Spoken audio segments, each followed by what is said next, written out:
तो हेलो मित्रों, मेरा नाम नवजोत सिंह और आप देख रहे हैं flix with Navjot. Kaiju number 8 episode number 1 का रिव्यू हमने कर दिया और आज एपिसोड नंबर 2 और 3 का रिव्यू हम इकट्ठे करेंगे।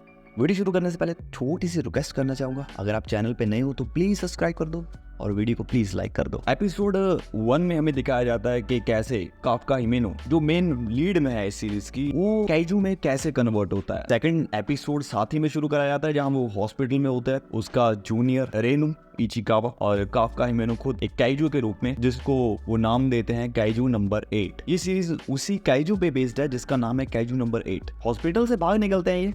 हॉस्पिटल से बाहर निकलने के बाद वहां पे वो फोर्स आ जाती है। फोर्स आते ही एक और काइजू अलर्ट हो जाता है। एक दूसरा काइजू और कहीं पे उत्पाद मचा रहा होता है। काफका हिमेनो कहीं जाके छिप जाता है और डिफेंस फोर्स बट जाती है। आधी काइजू नंबर 8 को ढूंढने लग जाती है और आधी उस काइजू को ढूंढने लग जाती है। लेकिन काफका हिमेनो एक फैसला लेता है। वो सोचता है कि अब मरना तो है ही, क्यों ना अब हेल्प करके मरा जाए। तो वो उधर जाता है जिधर दूसरा काइजू होता है, उधर उनकी जाके हेल्प करने की कोशिश करता है। लेकिन उधर एक छोटी सी लड़की होती है, उसकी मम्मी मलबे के नीचे दबी होती है और वहां पे रेनू भी होता है और रेनू उसकी मम्मी को निकालने में हेल्प करता है। इतने में वो उस काइजू को देख लेती है और वो चिल्लाने लग जाती है, रोने लग जाती है।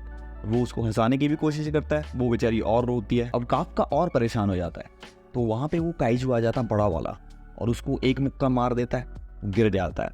और फिर वो लड़की छोटी बच्ची सोचती है कि ये हमें बचा रहा है। देन उसके बाद उसकी मम्मी को निकाला जाता है। निकालने के बाद वहाँ पे थोड़ा माहौल अच्छा बनता है, लेकिन फिर से वहाँ पे एक और काइजू आ जाता है, काफका मतलब काइजू नंबर 8। उसको एक धड़के मुक्का देता है और उसके चिथड़े चिथड़े कर देता है, बीच में से फाड़ देता है। उस बच्चे को बचाने के बाद काइजू नंबर 8 और रेनू इचिकावा वहां से निकल जाते हैं और निकलते ही वहां पे डिफेंस फोर्स आ जाती है। डिफेंस फोर्स वाले उस काइजू को ढूंढने के लिए पीछे भागते हैं उसके। वो इंसान में तब्दील हो जाता है वापस और थोड़ी देर बाद सीन एक स्पॉट पे जाता है। काइजू मरा होता है, वहां पे उसकी कलेक्शन करनी होती है। रेनू इचिकावा काफका के पास जाता है, उसके पास सिलेक्शन शीट्स होती है। काफका और रेनू की सिलेक्शन हो जाती है तो अगले दिन ट्रायल होता है। दोनों बहुत खुश होते हैं कि ट्रायल है, तो दोनों बहुत खुश होते हैं। ट्रायल वाली जगह पे जाते हैं। वहां पे उनको एक घमंडी लड़की मिलती है, एक बदतमीज लड़की मिलती है जिसका नाम है किकुरो। बहुत घमंडी लड़की, पावर के नशे में चूर, क्योंकि उसके पास ऑलरेडी उसके बाप का दिया हुआ सूट होता है, अमीर जादी होती है। वो काफका की बैंड को पलटा देती है बिना वजह। 55 नंबर उसका फेवरेट और लकी नंबर होता है, इसीलिए उसको उसी पे पार्किंग चाहिए होती है। काफका कुछ नहीं बोलता, बच्ची समझ के माफ कर देता है।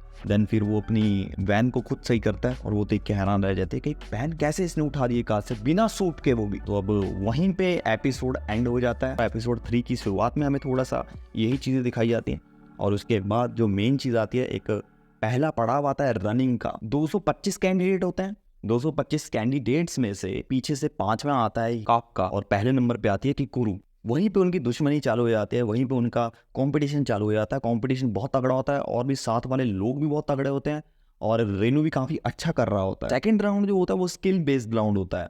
वो ग्राउंड में उतरते हैं, वहां पे काइजूस होते हैं, बहुत सारे काइजू होते हैं, छोटे छोटे काइजू। उनको मारने से पहले उनको सूट डालने होते हैं। उस सूट की वजह से इनकी बॉडी की क्षमता, इनकी बॉडी की पावर ऑफ स्ट्रेंथ बढ़ जाती है। किकुरू की पावर सबसे बड़ी रहती है, सबसे ज्यादा पावर रहती है। वो सूट पहनते हैं, उसकी सीधा पावर 58 होती है और ये देख के सारे हैरान हो जाते हैं, क्योंकि किसी भी फ्रेशर की पावर इतनी ज्यादा नहीं थी। अब सबकी पावर्स 5 और 20 के बीच में थी और सिर्फ काफका हिमेनो ऐसा बंदा था जिसकी सूट की पावर सिर्फ 0% थी और उसे गन भी नहीं उठ रही थी। और फिर उनको मैदान में उतारा जाता है, सब स्ट्रेटेजी के बेस पे लड़ते हैं और काफका हिमेनो एक फोकस्ड बंदा है, वो एक दिमाग वाला बंदा है और वो कोर ढूंढता है उन शैतानों की, उन काइजूस की। वो कोर ढूंढता है और सबको बताता है कि इस जगह वार करो। उसकी इंस्ट्रक्शंस के चलते 4-5 काइजू मार देता है और जो किकुरू होती है भाई, वो बहुत गंदे तरीके से काइजू को मारती है, एकदम मशीन की तरह काटने लग जाती है काइजूस को। और इसके बाद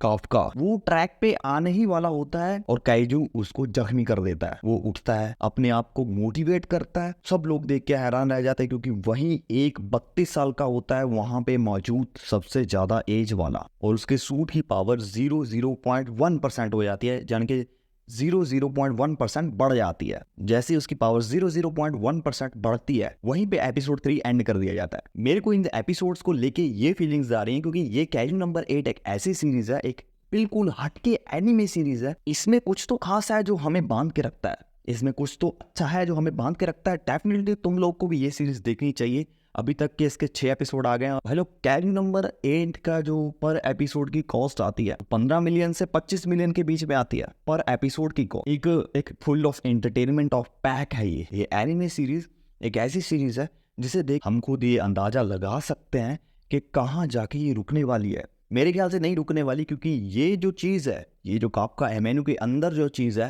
काइजू नंबर 8, वो बहुत बड़ी चीज़ है और ये चीज़ हमें इस सीजन में पता लगेगी। Thank you so much for watching this video. अगर आप चैनल पे नए हो तो सब्सक्राइब कर दो, अगर आप वीडियो पहली बार देख रहे हो तो लाइक कर लो। Thank you so much for watching this video.